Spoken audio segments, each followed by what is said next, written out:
Greetings. Welcome to Trinity Place in Geneva, New York. My name is Cameron Miller, and this is a sermon for the 19th Sunday of Pentecost.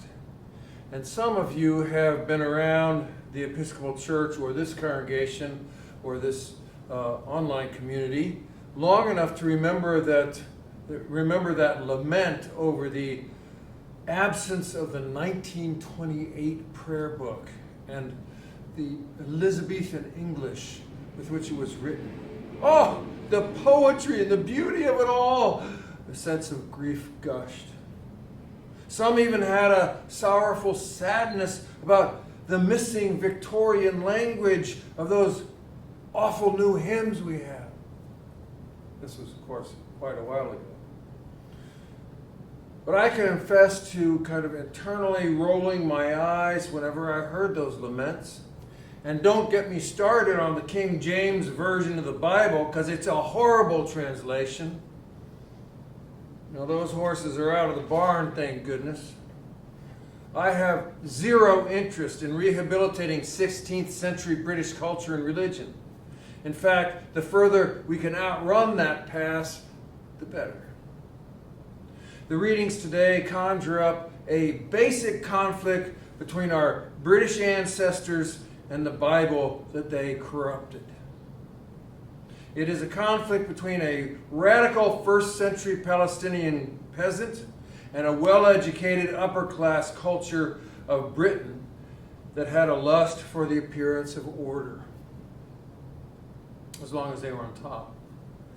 It is a conflict between British Enlightenment thinkers who cherished so-called pure reason that defined a well-ordered universe, with ordinary 21st century people like us, whose brains are crowded with information and whose growing sense of chaos pushes us to question the supremacy of reason. It is a conflict between the perspectives of biblical people, who mostly experience the harsh margins of powerlessness and violence at the hands of empires, and Imperial England that raped indigenous cultures in pursuit of colonization. Painfully, we also remember that colonialism had a willing partner in the Church of England because it confused Christian faith with British and European civilization. The language of worship and theology that the Episcopal Church inherited from England is a domesticated religion that cleansed the conscience and stands in conflict with the radicalism of Jesus in particular and the Bible in general. Not to put too fine a point on it. Now, this is an old story, which you've heard me yammer about many times before. I can't help it, because today's readings require it. But I also think that it has an added word for us here at Trinity Place, if you're part of this larger community in 2022. And I'll say more about that in a minute. So, I'm picking on our British past, but it's also true that European civilization, from the Roman Empire to German theologians, all engaged in the domestication of Christianity. They had to, because the Bible, particularly the wisdom and prophetic traditions, of which Jesus is a part, is radically subversive to what they brought to the table. Biblical Christianity is subversive to imperial culture, regardless of who the emperor is. Where we would add refinement, the Bible is coarse. Where we would add gentleness, the Bible is militant. Where we would add reason, the Bible never considered it.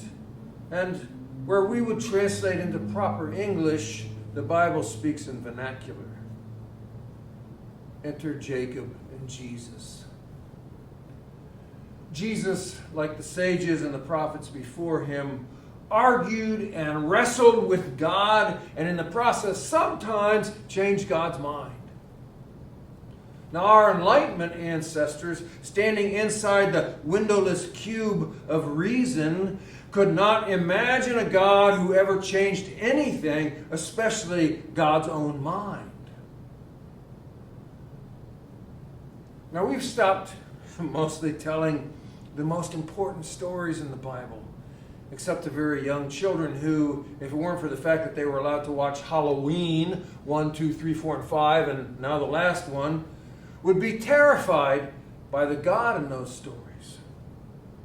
We have domesticated the Bible and the biblical characters because they're subversive partisans who engage in combat with God as much as they do with Pharaoh and Caesar and prime ministers and presidents.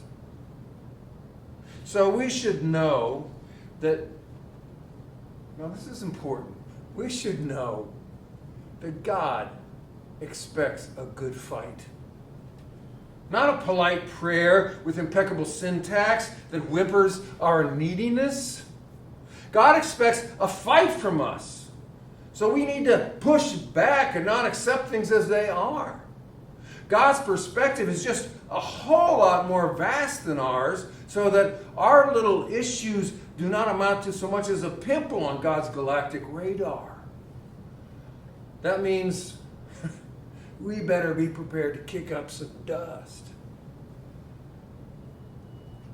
It's all right there in the text. I'm not making this up. All we have to do is pay attention to it. In our polite, well-educated, and culturally filtered version of Luke's story, the judge says, this is the RSV version, "I will grant her justice so that she may not wear me out with her continual coming." But a translation more faithful to the Greek text, I'm told, says, "I will grant her justice so that she will not pummel my eye. So she'll not give me a black eye." Really? See how we domesticate the message? If you're translating Luke's story from a position of privilege and power, one in which you respect the arbiters of justice because they're your kind of people, then you want this parable to suggest that the poor old widow is a nag, and the even poorer old judge, tired after a long day's work, finally gives in to her. But that is not the emotional content behind Luke's story. The judge gives in because this widow is scrappy and will give him a black eye if he keeps denying her justice. This is a story Jesus tells with a punchline as clear as day.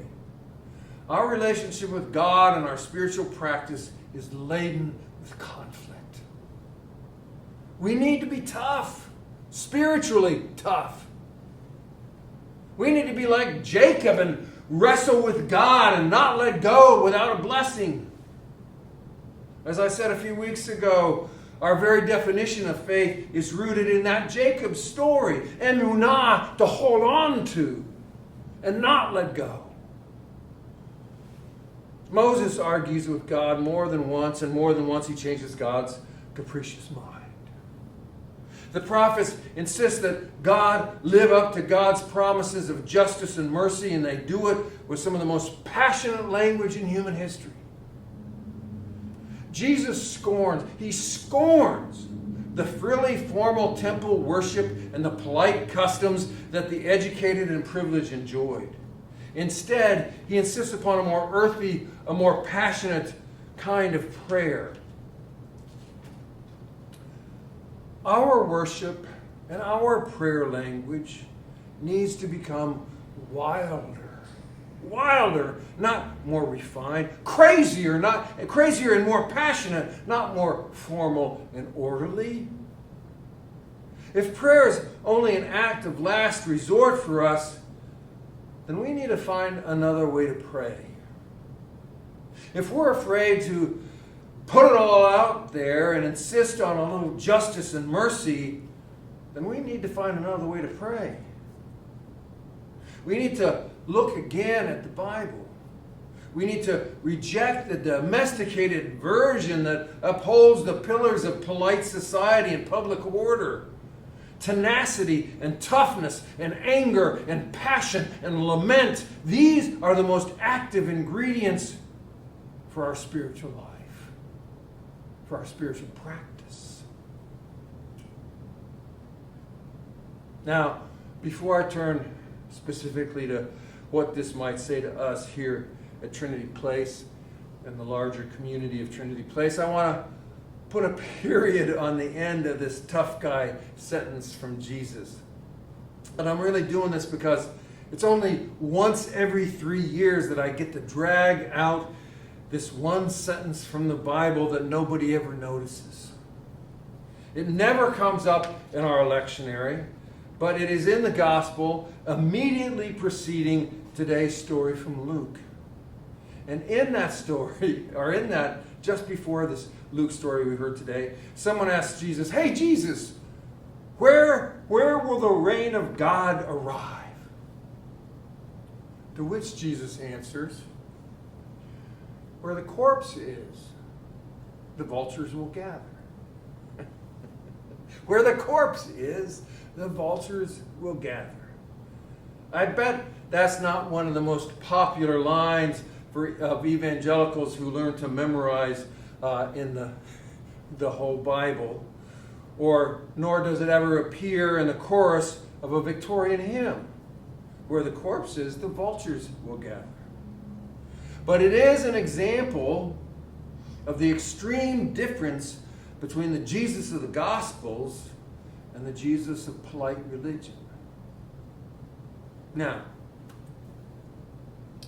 how might we hear Jacob and Jesus and the undomesticated gospel in relationship to Trinity Place, or whatever community you share in?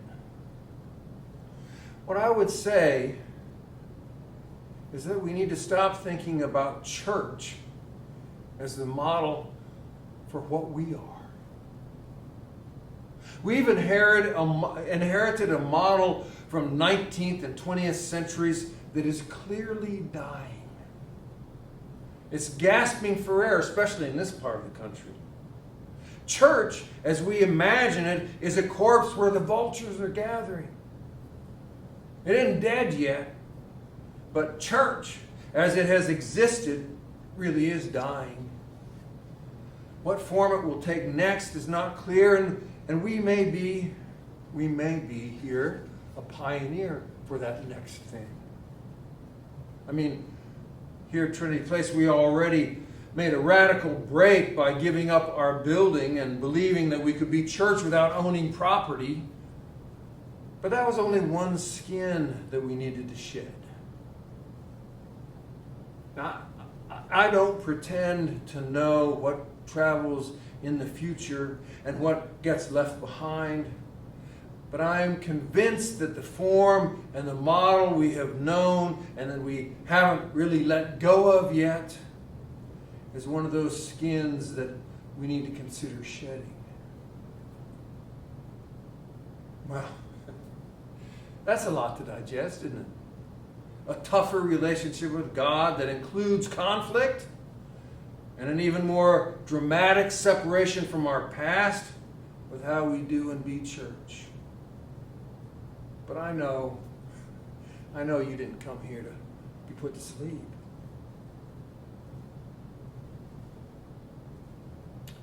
Peace be with you. Thanks for being here.